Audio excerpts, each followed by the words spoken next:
Hello everyone, स्वागत है आपका आपके यूट्यूब चैनल एम रेलवे में। तो बीआईएस एग्जाम एनालिसिस 3 सितंबर, जिसमें आपके 2 पोस्ट थे, असिस्टेंट कंप्यूटर एडेड डिजाइन और सीनियर टेक्नीशियन। इन दोनों का जो है पेपर आज हो चुका है 3 सितंबर 2022। और जो बाकी पोस्ट है, बहुत सारे बच्चे मुझे पूछ रहे थे कि मैम बाकी जो पोस्ट बचे जैसे एसएसए आपका सीनियर और जो आपका जो है personal assistant, stenographer, SSA and all, ये सारे जो पोस्ट है यहाँ पर, इन लोगों का एडमिट कार्ड कब रिलीज होगा और इन लोगों की एग्जाम कब होगी। तो देखिए, अब इन लोगों की एग्जाम जल्द ही होना यहाँ पर तय है। ओके, आप लोगों का एग्जाम जल्दी होना यहाँ पर तय है। तो आपको ये इम्पोर्टेंट है फिलहाल के लिए कि पेपर किस तरह से आ रहा है, मैंने कितनी पढ़ाई कर रखी है और क्या मैं इस एग्जाम को क्लियर कर सकता हूँ या नहीं। तो आप लोगों को बता दो, जिन लोगों का भी अभी पेपर हो चुका है उन लोगों का ये कहना है कि मैम पेपर का जो लेवल है मॉडरेट लेवल है, 100+ अटेम्प्ट हो रहा है हर एक बच्चे का। सो पेपर तो यहाँ पर moderate level, easy to moderate, एकदम ही हार्ड नहीं है, ना ही एकदम बैंकिंग पैटर्न आपके ऊपर थोपा गया है।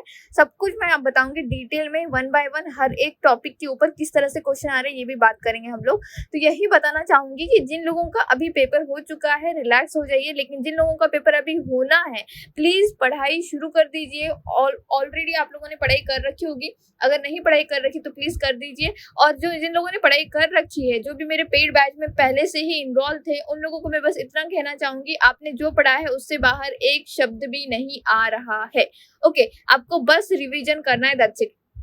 चलो, 100+ अटेम्प्ट हो रहे हैं, मतलब पेपर ठीक ठाक है। चलो स्टार्ट करते हैं। जैसे कि जनरल इंटेलिजेंस माने लॉजिकल रीजनिंग, पूरा जो है वो सिर्फ और सिर्फ एसएससी पैटर्न का है। ठीक है, मतलब ऐसा नहीं कि सीटिंग अरेंजमेंट वगैरह नहीं आ रहा है, आ रहा है बट एसएससी पैटर्न में, ऐसा नहीं बैंकिंग पैटर्न का एकदम ही आपको बहुत बड़ा ऐसे सीटिंग अरेंजमेंट या फिर फ्लोरल टेस्ट वगैरह ऐसा कुछ नहीं दिया जा रहा है। नॉर्मल सीटिंग अरेंजमेंट है, एसएससी पैटर्न में आपका जो है लॉजिकल रीजनिंग है, जनरल इंटेलिजेंस देखने को मिल रहा है, जिसमें ब्लड रिलेशन के क्वेश्चंस देखने को मिल रहे हैं। अभी मुझे सिर्फ एक ईमेल आया है एक बच्चे का जिसने पेपर दिया है, तो उन्होंने सिर्फ टॉपिक लिख के भेजे है, तो मैं नहीं बता पाऊंगी कि क्वेश्चन किस तरह से, बट ये बता पाऊंगी कि हाँ ये टॉपिक से है और एसएससी पैटर्न के हैं।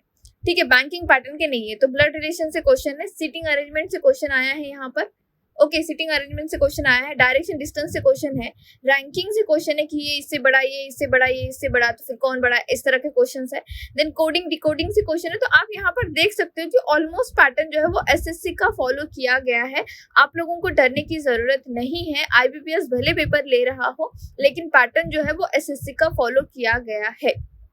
आगे आगे जो है जनरल अवेयरनेस, और जनरल अवेयरनेस के लिए मैंने पहले ही बताया था आप लोगों को कि इसमें बहुत ज्यादा बैंकिंग वाला टर्म नहीं आएगा। आपको इंडियन हिस्ट्री पूछी जाएगी, इंडियन पॉलिटी पूछी जाएगी। इवन मैंने अपने पेड बैच में history, polity, static GK including current affair, यही सारी चीजें आप लोगों को पढ़ा रखी है। तो देखो, और बीआईएस रिलेटेड डेटा उतना ज्यादा पूछा नहीं जा रहा है, फिर भी मैं आज जो है बीआईएस रिलेटेड डेटा का एक पीडीएफ आप लोगों को प्रोवाइड कर दूंगी मेरे पेड बैच में। आप लोग जितने भी पेड बैच के जो भी स्टूडेंट्स इनरोल किए हुए, वो प्लीज वो एक बार पीडीएफ पढ़ लेना है आप लोगों को। ओके, तो जनरल अवेयरनेस में इंडियन हिस्ट्री से क्वेश्चन है, ज्यादातर मॉडर्न हिस्ट्री से क्वेश्चन देखे गए हैं। ऐसा उनका कहना है कि मैम मॉडर्न हिस्ट्री से क्वेश्चन पूछा गया है, तो इंडियन हिस्ट्री आपको पढ़ के ही जाना पड़ेगा, फिर एंशिएंट हो, मिडिवल हो और मॉडर्न हो, आपका एक भी क्वेश्चन वहां से नहीं जाना चाहिए। देन पॉलिटी में आपको पॉलिटी से ज्यादा क्वेश्चन देखने को मिल रहे हैं। उनका कहना था कि मैम 4 क्वेश्चन तो मैंने पॉलिटी की देख लिए, तो आई वाज लाइक ओके। तो पॉलिटी के जो क्वेश्चंस है, ज्यादा वेटेज यहाँ पर हमको पॉलिटी का देखने को मिल रहा है, जिसमें आर्टिकल से क्वेश्चन पूछा गया था, अमेंडमेंट पूछा गया था, पता नहीं कौन सा अमेंडमेंट, लेकिन अमेंडमेंट से क्वेश्चन पूछा गया है। फंडामेंटल राइट से क्वेश्चन था।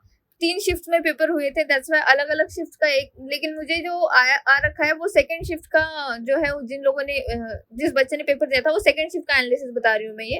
उन्होंने कहा कि कॉन्स्टिट्यूशन असेंबली से क्वेश्चन था मैम, बट मुझे पता नहीं है कि क्वेश्चन याद नहीं आ रहा, बट कॉन्स्टिट्यूशन असेंबली से क्वेश्चन था। और आपका जो फ्री टॉपिक है, सॉरी फ्री जो क्लास है पॉलिटिकल क्लास 1, वो अवेलेबल है। प्लीज उसमें पूरा मैंने डिटेल में कॉन्स्टिट्यूशन असेंबली के बारे में पढ़ा रखा है, तो प्लीज वो जाके आप एक बार देख लोगे तो हो जाएगा। ऐसा नहीं कि आपको पेड बैच में भी आप फ्री में देख सकते हो। पहला और दूसरा लेक्चर आई थिंक मैंने वो फ्री प्रोवाइड कर रखा है, तो आप वहां से भी देख सकते हो। देन आपका लोकसभा की सीट पूछी गई थी, सबसे ज्यादा लोकसभा की सीट कहाँ से, ऐसा पूछा गया था। तो उत्तर प्रदेश की जो सीट है वो सबसे ज्यादा है लोकसभा की, टोटल 80 लोकसभा सीट है।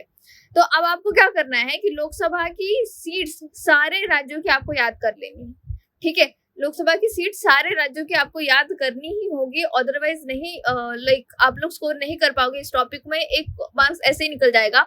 और इसको याद करने के लिए आपको सिर्फ आधा घंटा लगेगा। पूरी लिस्ट प्रोवाइड कर रखी है मैंने, आप लोग वो वहां से डाउनलोड कर सकते हो। मैंने मेरी एप्लीकेशन में प्रोवाइड कर रखी पेड बैच के लिए। अब मैं देखती हूँ कि अगर वो फ्री में भी अवेलेबल करा दी जाए तो वो भी करा दूंगी टेलीग्राम ग्रुप पे, या फिर आपके पास कोई भी बुक हो उसमें आपको लोकसभा की सीट मिल ही जाती है आराम से। सारी लोकसभा सीट याद कर लो, आधे घंटे का काम है, 1 मार्क आपका पक्का हो जाएगा यहाँ पे। राज्यसभा की सीट पूछी गई थी या नहीं आई डोंट नो, उन्होंने मुझे लोकसभा की सीट बताई थी, दैट्स व्हाई मैंने यहाँ पे राज्यसभा की सीट जस्ट लिख दिया है। तो ये बस ये बताने के लिए कि भाई राज्यसभा की सीट भी याद कर लो, क्या पता कि पूछ ले, क्योंकि अभी अभी जस्ट वाइस प्रेसिडेंट का भी इलेक्शन हो रखा है, प्रेसिडेंट का इलेक्शन हो रखा है, तो उन लोगों का क्या रोल होता है नॉल, ये तो मैंने पढ़ा ही चुकी हूँ। लेकिन हो सकता है कि आपको राज्यसभा की भी सीट पूछ ले, तो लोकसभा के साथ आप राज्यसभा भी कर लेना है। ओके चलो आगे बढ़ते हैं। पॉलिटी ज्यादा क्वेश्चन पूछे जा रहे हैं, और पॉलिटी मैंने बहुत बढ़िया तरीके से पढ़ा रखा है, हर एक सब्जेक्ट अच्छे से पढ़ा रखा है, लेकिन पॉलिटी बहुत ही कम टाइम में बहुत बढ़िया तरीके से पढ़ा रखा है। तो प्लीज अच्छे से पढ़ लेना है। जो भी बच्चों ने इनरोल कर रखा है प्लीज रिवाइज कर लो, और जो बच्चों ने नहीं इनरोल कर रखा है, आप लोगों के पास जो भी बुक है आपकी, ठीक है, प्लीज वो अच्छे से आपको पॉलिटी उसमें क्लियर करनी है। देन साइंस, साइंस के सिंपल क्वेश्चन आ रहे हैं 10th लेवल, ठीक है, साइंस के क्वेश्चन आ रहे हैं यहाँ पर। अब ऐसा है ना कि क्योंकि सीनियर टेक्नीशियन था ना, तो दैट्स वाई वहां पर लाजमी था कि आपको साइंस के क्वेश्चन पूछ ले 10th लेवल।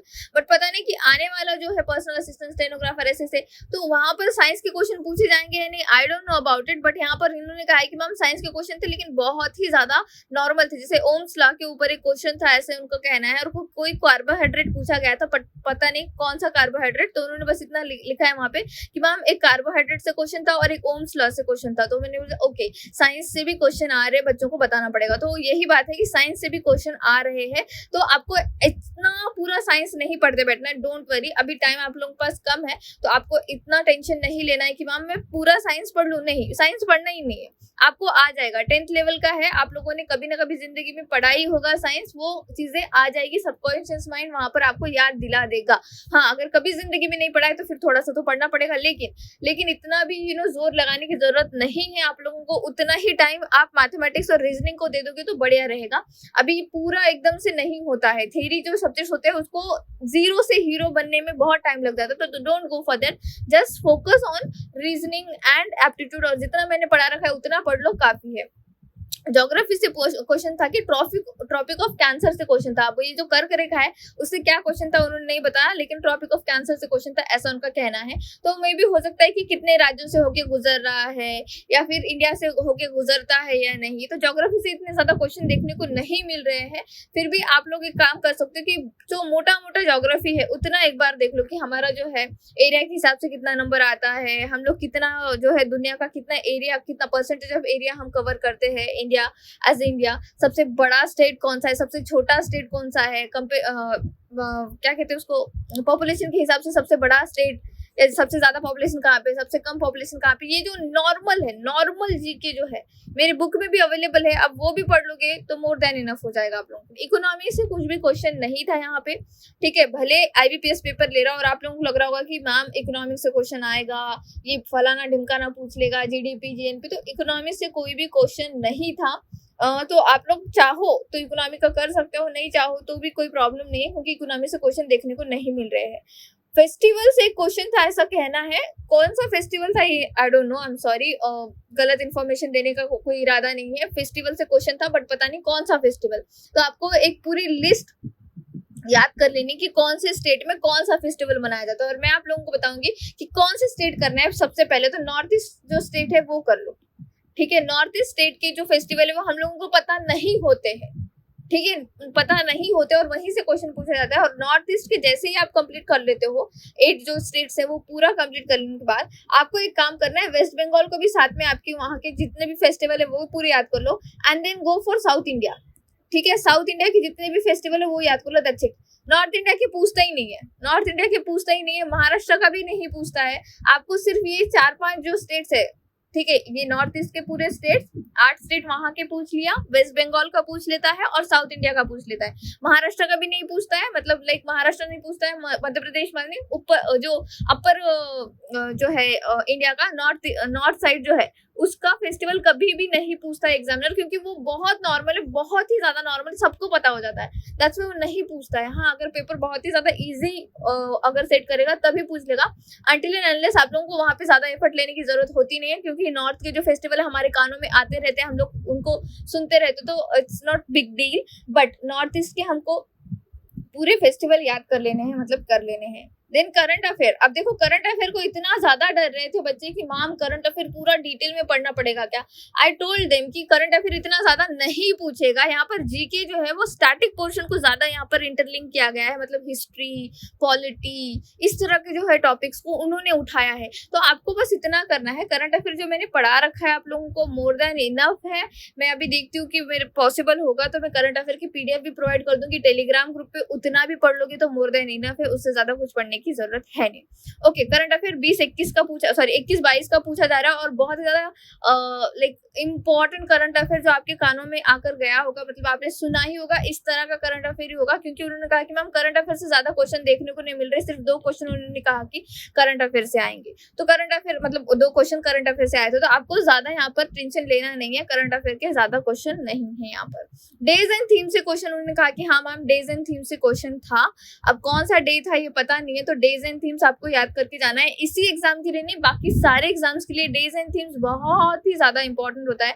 एक डे कर लिया तो साथ ही साथ थीम कर लो, जो इंटरनेशनल डेज है, ठीक है, इंटरनेशनल डेज आपको याद ही करने हैं, क्योंकि IBPS most of the time international day ही पूछता है, तो please go for international day first, then go for national days, और फिर ऐसे करके आप खत्म कर दोगे, और आपका पेपर आई थिंक मुझे जहां तक नजर आ रहा है, मैंने तो वैसे 10 सितंबर ही कहा था, लेकिन अभी तक आपका एडमिट कार्ड रिलीज नहीं हुआ है, बाकी के जितने भी पोस्ट है उनका, तो मुझे लगता है कि जैसे ही रिलीज हो जाएगा तो आपके पास अभी फिलहाल तो 15-16 डेज माने 20 दिन आप पकड़ के चल सकते हो कि आपके पास 20 दिन है एग्जाम के लिए।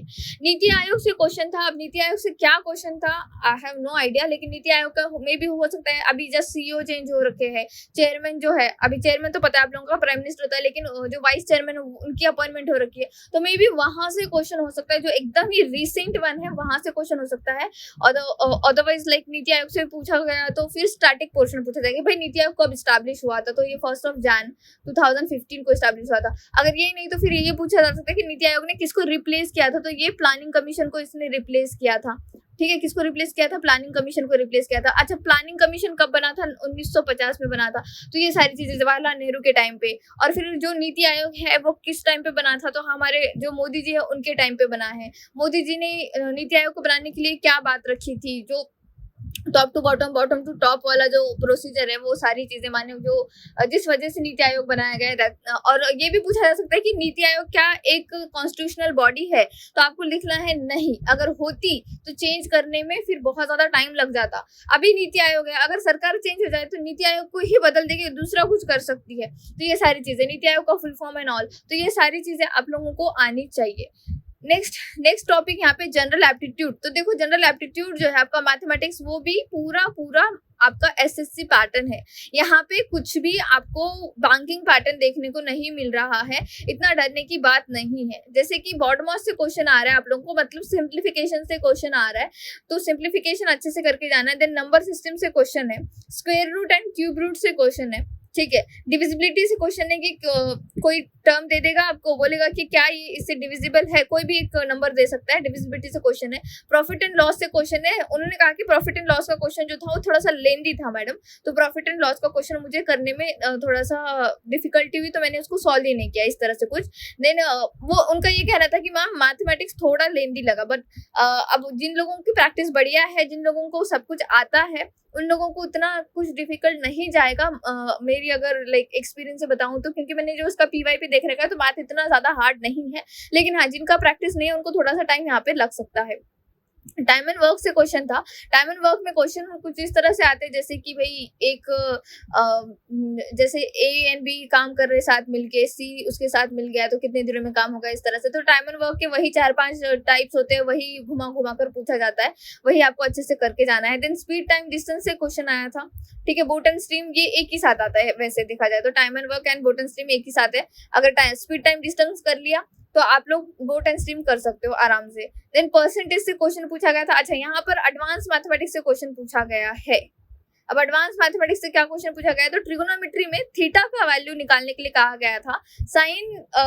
कुछ साइन थीटा का कुछ दिया था शायद, और उसका थीटा का वैल्यू निकालने के लिए आप लोगों को कहा गया है। तो फिर एक काम करना आप लोगों ने, ट्रिगोनोमेट्री का साहिल सर, ठीक है, साहिल सर, ट्रिगोनोमेट्री बाय साहिल सर वाईफाई स्टडी, इनका आप सारे वीडियोस देख लो। ट्रिगोनोमेट्री का एक भी क्वेश्चन आपका जाएगा नहीं आपके हाथ से, एक सारे क्वेश्चंस आपके ट्रिगोनोमेट्री के बन जाएंगे। सर से आप एक बार देख लेना, फ्री में इनकी क्लासेस अवेलेबल है wifi-study.com ऑन यूट्यूब चैनल। अब मैं कोई पेड प्रमोशन नहीं कर रही हूँ, या मुझे प्रमोशन करने के लिए कहा नहीं गया है, but he actually did good work, so that's why I am recommending him. तो मैंने खुद उनका जो फाउंडेशन कोर्स है फॉर माय यूपीएससी प्रिपरेशन, मैंने उनका फाउंडेशन कोर्स परचेस किया हुआ है। बट आप लोगों को फाउंडेशन कोर्स वगैरह परचेस करने की जरूरत नहीं है, यूट्यूब पे भी आपको मिल जाएगा फ्री में उनका क्लास। प्लीज वो क्लास कर लेना है आप लोगों को। कम से कम 3-4 घंटे के पूरे क्लासेस कंप्लीट कर लोगे तो ट्रिगोनोमेट्री भी आपको आ जाएगा। मेंसुरेशन से क्वेश्चन जो है वो इजी टू मॉडरेट थे।